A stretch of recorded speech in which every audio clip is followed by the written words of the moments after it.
Hello everyone, my name is Muskan Vaishnav और आज हम समझने वाले हैं फैक्टर ग्रुप क्या होता है।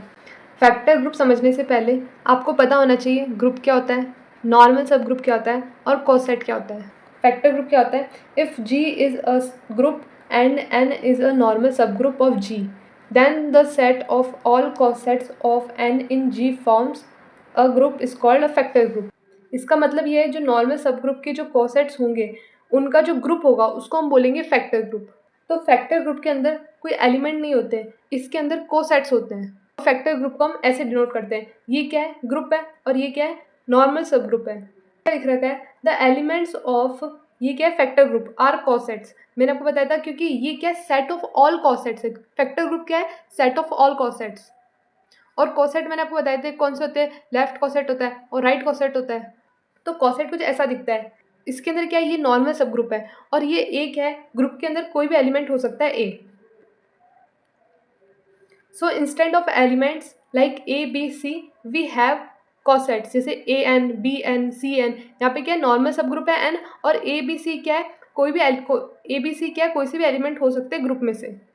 और मैंने आपको नॉर्मल सब ग्रुप में क्या बताया था? अगर राइट कॉसेट और लेफ्ट कॉसेट अगर दोनों इक्वल होंगे तो इसको हम नॉर्मल सब ग्रुप बोलेंगे। तो इसमें ये लिख रखा है factor group is only possible. Factor group कब पॉसिबल हो सकता है? When an is a normal सब ग्रुप, क्योंकि नॉर्मल सब ग्रुप होगा तभी हम फैक्टर ग्रुप निकाल सकते हैं। If this is not true, अगर कॉसेट और राइट कॉसेट इक्वल नहीं होगा तो फैक्टर ग्रुप निकलेगा ही नहीं। लिख रखा है ऑपरेशन विल नॉट वैलिड। अब देखो यहाँ पर क्या लिख रखा है? फैक्टर ग्रुप के एलिमेंट, जैसे फैक्टर ग्रुप के एलिमेंट मैंने आपको बताया था कोई नंबर नहीं होता है। फैक्टर ग्रुप के अंदर एलिमेंट क्या होता है? ऑल कॉसेट्स ऑफ नॉर्मल सब ग्रुप। तो यहाँ पर हमने जैसे ले लिया ए एन और बी एन, तो इसको हम कंबाइन कैसे करेंगे? मतलब समझो कि हमको कुछ ऑपरेशन लगाना पड़ा, जैसे ए एन है और बी एन है, ये कॉसेट है, इनको बीच में अगर हमको कंबाइन करना और इनको हमको कंबाइन करना होगा तो हम कैसे करेंगे? देखो, अगर ये है और ये है, अगर समझो इसको हमको प्लस करना हो A N plus B N, तो हम क्या करेंगे? पहले ए प्लस बी करेंगे फिर एन लिखेंगे। और ऐसे ही इधर मल्टीप्लाई का हुआ तो पहले हम ए बी को मल्टीप्लाई करेंगे, मतलब पहले ए और बी को मल्टीप्लाई करो फिर कोसेट लो। और ये वाली चीज़ आपको पता होनी चाहिए, जब हम एग्जाम्पल समझेंगे तब ये वाली चीज़ काम में आएगी। तो फिर शॉर्ट में समझे तो क्या होता है? ग्रुप आपने पढ़ा, ग्रुप के अंदर नॉर्मल सब ग्रुप होने की कंडीशन आपने पढ़ ली। अगर left coset right coset equal होगा तो हम उसको नॉर्मल सब ग्रुप बोलेंगे। वेक्टर ग्रुप में क्या आता है? Set of all cosets. Cosets कैसे निकालते हैं वो भी मैंने आपको बता दिया। तो उसके अंदर जो भी कोसेट होंगे नॉर्मल सब ग्रुप के, उसको हम बोलेंगे फैक्टर ग्रुप। पर जैसे कि एग्जाम्पल दे रखा है, आपको ग्रुप दे रखा है। ग्रुप क्या है? इंटीजर का है, उधर बाइनरी ऑपरेशन क्या है? एडिशन है। और इसी का सब ग्रुप क्या है? 2z, और इधर भी बाइनरी ऑपरेशन क्या है? एडिशन है। सब ग्रुप क्या होता है? जैसे कि एक सेट है और उसका ही सबसेट है, और दोनों सेट और सबसेट दोनों ग्रुप है, तो उसको हम बोल देंगे कि इसका सब ग्रुप है, तो ये इसका सब ग्रुप है। अब हमको फैक्टर ग्रुप के लिए देखना है, तो नॉर्मल सब ग्रुप देखेंगे पहले हम। तो नॉर्मल सब ग्रुप मैंने आपको क्या बताया था? अगर लेफ्ट कॉसेट और राइट कॉसेट इक्वल हो गए तो उसको हम नॉर्मल सब ग्रुप कह देंगे। और कॉसेट कैसे निकालते हैं वो भी मैंने आपको बताया था। तो नॉर्मल सब ग्रुप में क्या होता है? जैसे ए है, फिर एडिशन का ऑपरेशन है, और यहाँ पर ए कोई सा भी एलिमेंट हो सकता है जो बिलोंग करेगा जी से। तो अगर ए प्लस 2z करेंगे, क्योंकि सब ग्रुप है, is equals to 2z plus a करेंगे, तो इधर देखो एडिशन है। अगर मैं अब जैसे समझो कि मैंने ए ले लिया 1 और प्लस 2, अब इधर z क्या होता है? Set of all integer. तो इधर देखो -1 0 1 ऐसे करते करते आ जाएंगे, फिर उसको मैं 2 से मल्टीप्लाई कर दूंगी, तो ये क्या बन जाएगा? इवन इंटीजर नंबर का सेट बन जाएगा। तो फिर मैं इसको कैसे लिख दूंगी? तो ये कुछ ऐसा सेट बन जाएगा। फिर अगर मैं इसके अंदर प्लस करूंगी 1 का, जैसे कि मैंने 0 + 1 करा, तो कितना आएगा? 1 आएगा। 0 + 2 करूंगी तो क्या आएगा? 3 आएगा। अगर समझो इसके अंदर मैं क्या कर रही हूँ, जैसे ए मैंने 1 लिया है, तो 1 प्लस मैं इधर 1 प्लस -2 कर रही हूँ, तो कितना आएगा? -1 आएगा। और इसके अंदर क्या होगा? जैसे -2z है, तो उसमें +1 करूंगी तो भी -1 आएगा। तो इन दोनों का जो रिजल्ट है वो सेम आ रहा है। तो इधर लिख रखा है ऑलवेज ट्रू। ये जो होगा, ये कंडीशन ऑलवेज ट्रू होगी। 2z क्या होगा? हमारा नॉर्मल सब ग्रुप हो गया। सेट निकालना मैंने आपको बताया था। यहाँ पर ए किससे बिलोंग कर रहा है? जी से बिलोंग कर रहा है। तो पहले हम ए की जगह 0 रखते हैं। तो अगर मैंने ए की जगह 0 रखा प्लस 2z, तो 2z का मैंने आपको बता दिया था कि हमारा सेट बनेगा। यहाँ पर मैंने आपको यहाँ पर बता दिया था, तो ये हमारा सेट बना। और इसके अंदर अगर मैं 0 प्लस करूंगी तो मेरे को वापस से वही मिलेगा। इंटीजर का सेट तो है पर ये इवन नंबर वाला हो गया। तो एक बार मैंने जो सेट ऑफ इंटीजर था उसके अंदर से ए की वैल्यू 0 रख दी। अब मैं इधर ए की वैल्यू 1 रखूंगी, तो 1 + 2z।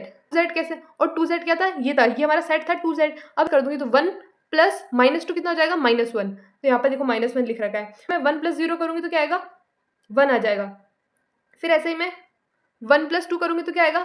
3 आ जाएगा। तो 3 आ रहा है। रखती हूँ 2, तो 2 + 2z, तो 2 प्लस 2 और z क्या है, जैसे -2 -1 0 1 2 ऐसे ये सेट हो गया। अब इसके अंदर मैं 2 का मल्टीप्लिकेशन करूँगी तो कितना हो जाएगा ये 2 -4 -2 0 2 और 4, ये सेट हो गया, ये सेट हो गया। अब मैं इसके अंदर 2 की एडिशन करूँगी तो मेरे पास क्या आएगा, जैसे कि -4 में अगर मैं 2 प्लस -4 करूँगी तो कितना आएगा -2 आएगा।